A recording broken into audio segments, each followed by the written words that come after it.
Welcome to the Austin School of Furniture podcast, brought to you by, well, the Austin School of Furniture. We're a fine furniture school in Austin, Texas, offering classes of all lengths to all woodworkers of all skill levels. Join the ASF staff as we talk furniture making, how to grow as a craftsperson, and interview incoming instructors. Thanks for listening.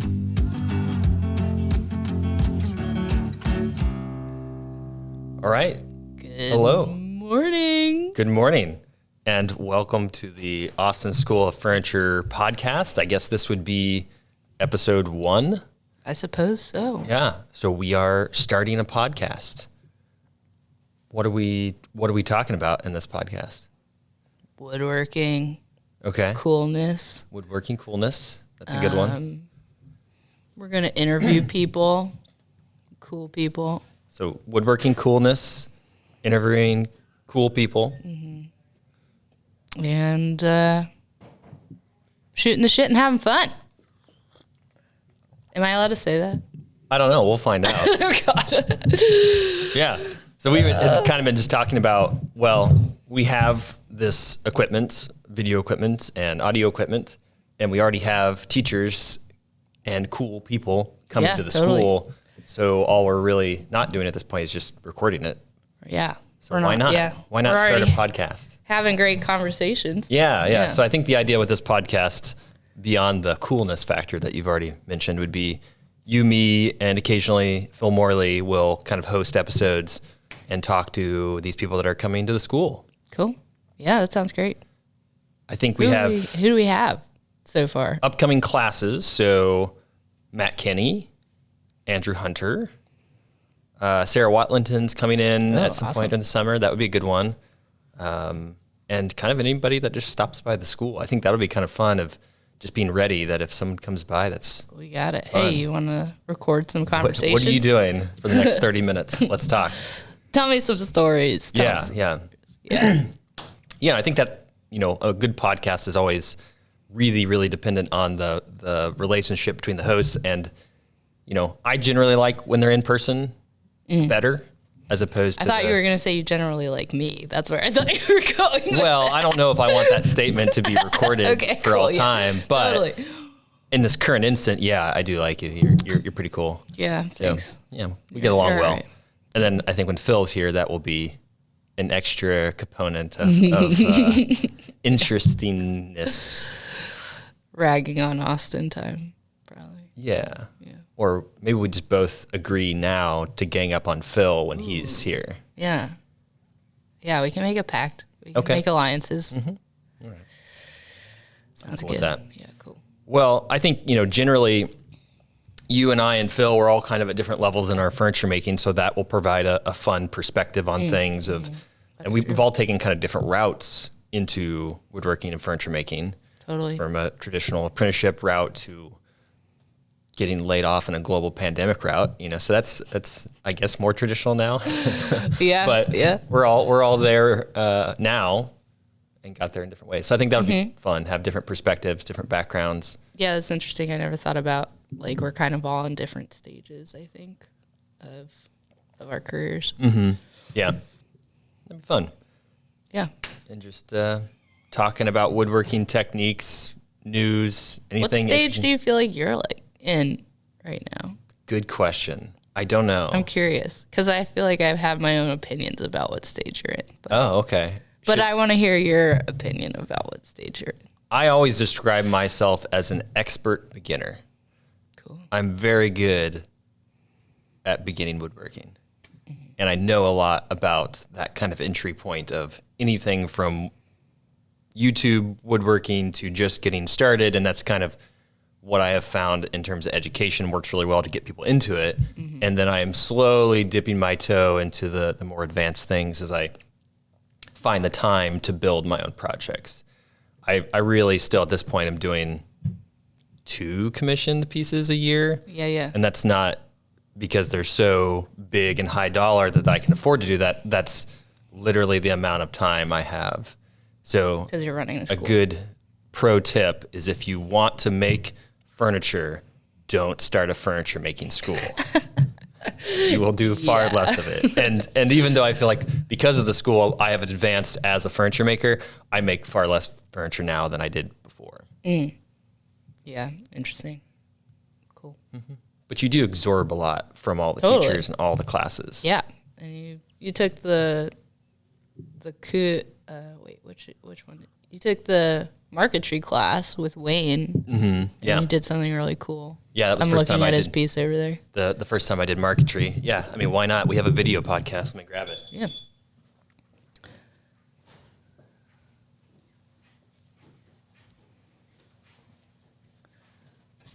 So yeah, this was my first attempt at marketry, and I thought it turned out really well. yeah, I like it. It was a lot of fun. And, you know, when we do the marketry class, Wayne and I make the rules of, okay, don't exceed this many pieces. And I definitely did not listen to my own rule and went too many pieces. So it got a bit complicated there, but I didn't realize that he had a rule around that in his class. Cause it's more of a time constraint. Yeah. I'm always impressed with the pieces that come out of that class. Yeah. They're always really fun. It's a lot of fun. And Wayne's great. I like to describe him as the Austin School Furniture Grandpa. Yeah. Everybody that comes to the class goes away with a prize. Yeah. Brings gifts for everyone. I'm so excited for the timber framing class. I cannot. Yeah. I'm like, because you're actually in it as a student. I'm like gonna be that annoying student that's like, why? How? Asking all the questions. Yeah. Like, Yeah. wait. Well, that'll be a really good interview. And maybe we should have you be the co-host on that.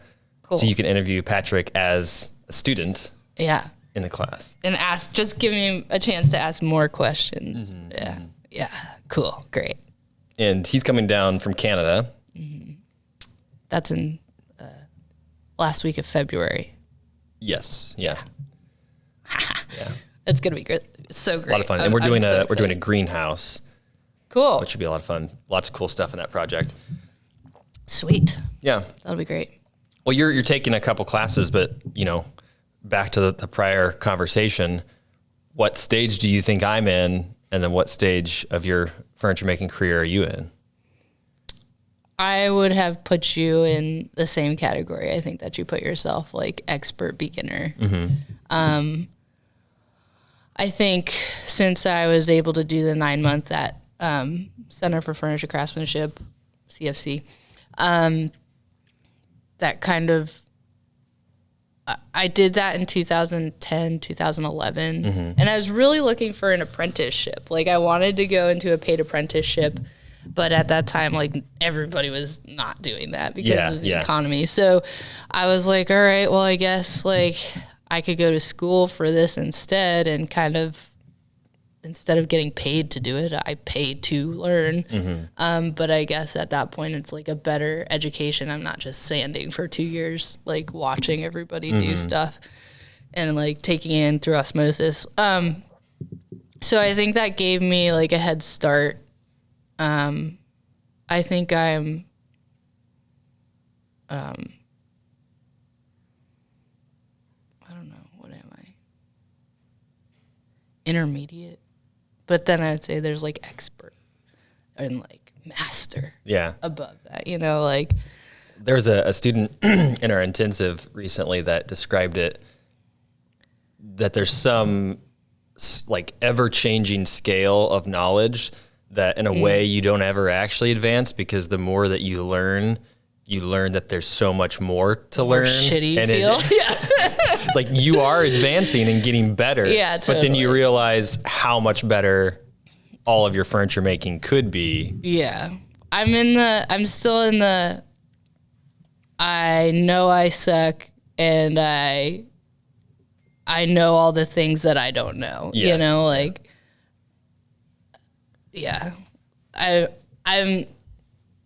I'm getting better. I'm learning all the time. And like when you take custom work, you're usually doing something that you've never done before.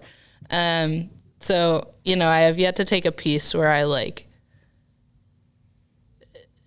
do everything. Like I know everything about it. And like, I know exactly what I'm doing, or I've done all of these things before. But would you really ever want to do a piece like that? Because I think that to me, that is the appeal, is problem solving. Yeah, totally. And challenging yourself. I suppose every once in a while it'd be nice. Okay, right? yeah. To just like feel totally confident. I mean, I'm making these entryway doors, and I'm like doing some like glue up test samples and like throwing them in water and putting them out in the sun and leaving them like we're getting like really cold weather in the next couple days. So I'm just like making sure that this glue joint's going to work because I don't want to get sued. Like, you know, it's a big door. Yeah. So, it'd be nice to be like, yeah, this is going to work. Yeah. No problem. Yeah. And just once in a while, you know, like I would hate like redundancy all the time. Like just making the same thing over and over. That would suck. Yeah. Mm-hmm. And I don't know if they're showing up on camera, but there's some flashing strobe lights happening. They're taking some photos in the back, so apologies if you can see that. But so you went to CFC. Yep. And you didn't get an apprenticeship. You just immediately started working in the industry, or what did you do from there? Yeah, I went to work for a wonderful man named Stephen Eno in New Jersey. Where was that? New Jersey, Texas? New Jersey, the state. It was in Patterson, New Jersey. One week I found a gun on the ground in front of the shop, and the next week I almost got sprayed by a skunk. Okay, so that's both interesting. Walking into work in the same place. Yeah, it was weird. It was crazy. It was very industrial. Great food though. Really good food. Mm-hmm. But yeah, so I worked with Stephen Eno for a year, and then worked for a couple other shops in Hoboken for a year or two, and then after that I moved to a co-op in Brooklyn. I think they're now more in Queens. They moved where Rico Brooklyn is, and David Yepes and a couple other guys. But I met Roger and David doing Lee Nielsen events. Oh, nice. So then you were working for Lee Nelson. Yeah, I mean, yeah, once or twice a month, doing the shows. Part-time. Yeah. Nice. That was fun. They're not doing that anymore, I think. That's too bad. Since COVID, but yeah. Okay. And now you're making furniture. Now I'm making furniture. And podcasts. We'll see about that. You've really come far. You've made it. You're official. You're a big deal now at this point. Cool. So that's definitely a lot of fun. Okay. Yeah. Like I said, it's a busy shop. There's people coming in and out. So that's the fun part. Great. Yeah. We'll have to interview Kevin at some point. He just walked in, and there's people in the back milling wood. So it's a fun place to be. Maybe we'll interview Amanda. Maybe. We'll try really hard not to harass her, like some of the other interviews that she's been on. Yeah. She's not listening. She didn't hear anything we just said. Oh, is it picking up the noise? A little bit, yeah. That's all right. Part of recording a podcast in a wood shop is you're going to hear wood shop noises. Truth. A lot of people will add that in after the fact. Oh. Yeah, post-processing. This is legit. Yeah. That's a legit noise. The real. That's somebody actually working over there. Yeah, exactly. Well, cool. What's the project you're working on right now? I'm working on 2 entryway doors. They're both 9 feet tall. One is 3 feet wide, and the other's 4 feet wide. Okay. And I'm talking to somebody about potentially making a really fun table with a veneered top with maple, like maple squares going in all different directions, and a couple of the squares are have some ebony bordering. We'll see. Yeah. It would be really cool. It would be a really fun project if I got it. Okay. So, yeah. Cool. What about you? Sweeping. No, you're not. I know what you're working on. A lot of sweeping. Liar. So a lot of prep this week for upcoming classes. Yeah. But I have been working on a hand tool cabinet for myself. Yeah, it's looking pretty sweet. Over 3 months. It's Hey, man. that's the kind of painful part is You gotta get an it hour in when you here, can. an hour there. Yeah. I wish I could take just a week to work on it, but yeah, it's a hand tool cabinet to put my hand tools, my personal hand tools in, where it still is kind of cool to display. Yeah. But everybody knows that don't take those tools. Yeah. You should show the SketchUp drawing of it. The magic of YouTube videos. Yeah. Well, I can kind of describe it for those that are listening. It's basically a cherry frame that has Baltic birch core panels that are veneered with some old growth Doug fir that was reclaimed from the University of Texas. Cool. And Harvest Lumber Company collected it and was selling it. And so they had some really good stuff. And man, the grain on it is just insane. Yeah. And the color, like it's a deep depth. It has a lot of depth. Yeah. It's good. And that's kind of why I paired it with cherry. That'll look nice. It's going to evolve over time Yeah. quite a bit. And so I'm really interested because they look almost the same color right now, where it's a bit of a pinkish Those light trees fell down, right? They didn't recover it from a building. Well, I don't know where the lumber came from Okay, originally. okay, It's okay. been a water tank for 20 years. Oh, okay. Yeah. So it was a water tank. Yeah. They took it down. They used it to test underwater signals like sonar and a few other things. Oh, And- that was the one that Chris used for his box, and it kind of smelled like gasoline, kind of. Doug fir has a bit of a smell to it. Yeah. Yeah. He thought maybe it had been like treated with something to make it more water resistant. Like it smelled like tar-ish stuff. Yeah, I don't know. Yeah. They may have had something in the water that was in there. I don't know if that was part of it or something. But yeah, so that's kind of my main thing. I'm working on prepping for classes. Haley's in the back milling wood for a carving class that's coming up soon. Cool. And Who's teaching that carving class? Alexander Grabovetsky. Oh. Yeah, so he'll be. You told me about him. Yeah, he's really cool and does beautiful, like crazy carving. Yeah. Are you going to interview him here? I think so. Yeah. He sounds like a very interesting person. Yeah, and he is very tech savvy. He actually interviewed me on his podcast here last time. Oh, so, cool. Yeah, I'll ask him. I was texting with him this morning, so Sweet. yeah, Cool. that'll be fun. Well, I think, this podcast will probably evolve quite a bit over time of how we do it, when we do it, who we're doing it with. Yep. But I think the idea is to talk about education and teachers and have fun and just put out another podcast that hopefully people will tune into, and Maybe. with the video We'll see. they'll watch, they'll like, they'll subscribe, that whole thing. Hi, Mom. I know you're going to watch this. My mom will watch it. Really? Okay. Do you think she'll subscribe? Will she give us 5 stars? I'll have to tell her how to. But Okay. You can help her with I'll that. make her a subscriber. All right. So We got one. We got one. We got one. I think that's great. Yeah. We're there. Okay. Yeah. So we'll probably figure out things as we evolve, standard questions, that sort of thing. Yeah. Ooh, I just thought of one. I like my question. What's yours? If you were a woodworking tool, what tool would you God. be? My question's way better than yours. I think. But you still have to answer it, though. I have to answer it? Yeah, Oh, I have to answer this question. Oh, you're asking me this question now. Oh, God, I hate this question. I will always hate this question.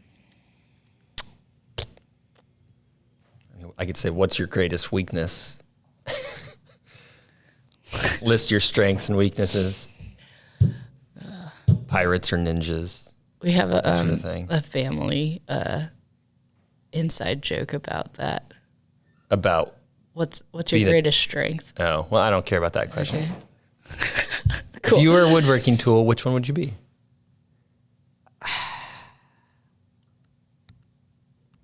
No, that's such a hard question. Like, I want to say like one thing, but then I'm like, no, that's not right. Like, I want to say like a bandsaw.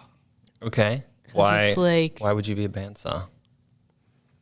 versatile. It's like the most versatile, useful.